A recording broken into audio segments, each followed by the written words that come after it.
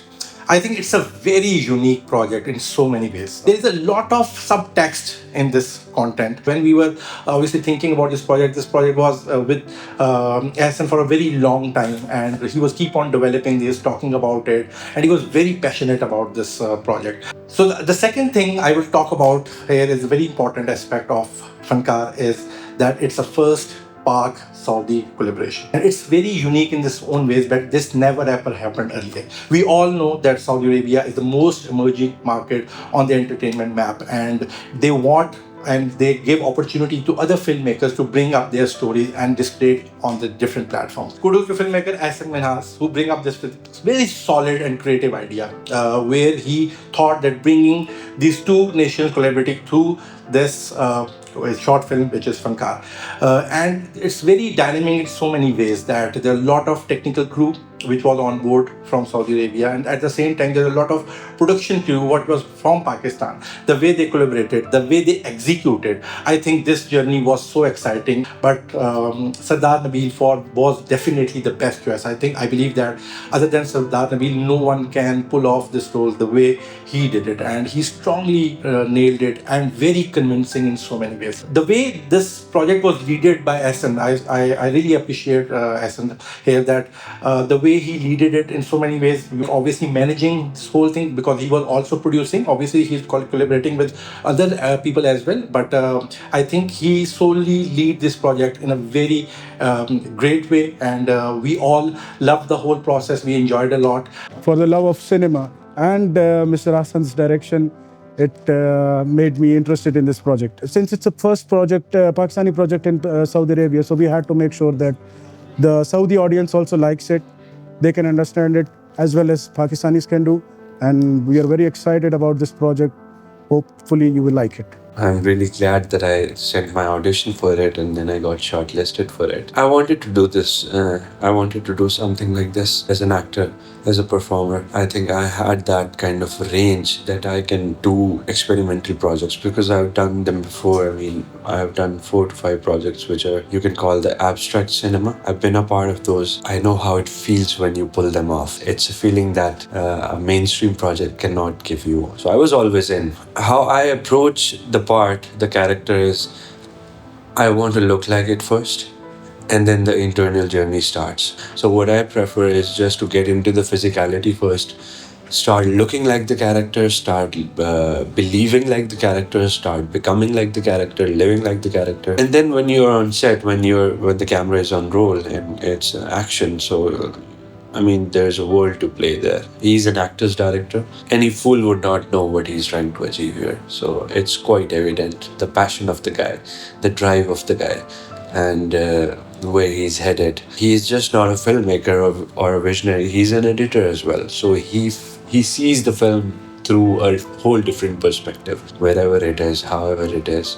I just believe that this film has the potential to break the boundaries of cinema, to break the boundaries of the countries. Projects like these don't happen every day. I mean, it takes years to make something like this.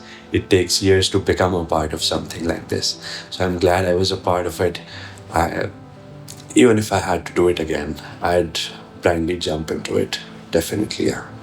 My experience as an AD, I would say, was both challenging and rewarding. Balancing the responsibilities of a production designer as well as assistant director required a lot of organization and time management. The opportunity to work on a project that pushed my creative boundaries was something that I couldn't pull upon.